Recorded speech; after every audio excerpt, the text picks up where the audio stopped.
Всем привет! На днях задержали двух кандидатов в президенты и оппонентов Джапарова, Абдиля Сегизбаева и Курсана Асанова. Если они виновны, то, конечно, они должны понести наказание.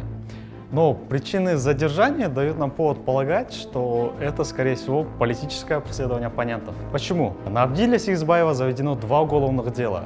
Первое по захвату пастбищных земель и второе по делу о Белизгейте. По последнему он обвиняется в дискриминации депутатов Джогору Кенеша Алмамбета Шахмаматова, Аиды Салянова и Омурбека Текебаева.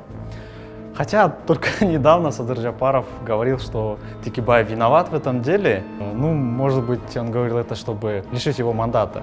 Мы не знаем. А Курсан Асанов задержан за захват здания МВД во время октябрьских событий. Классно.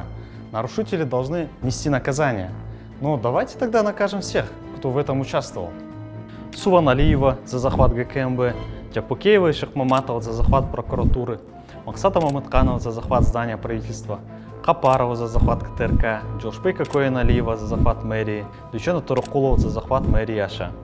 Ну и всех остальных, кто назначал себя временными руководителями. Может быть, Садыр Джапарова тоже. Просто к чему такие двойные стандарты? Раз обвиняет одного, то нужно и других тоже обвинять по подобным делам.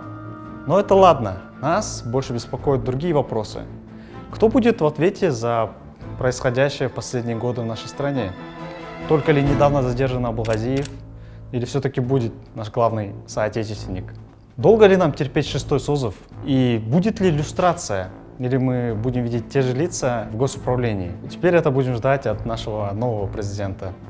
В конце хочется сказать, что народ поддержит власть, когда она будет видеть честные и справедливые действия от нее. Мы хотим такую власть. А вы хотите? Пишите в комментариях и подписывайтесь на нас.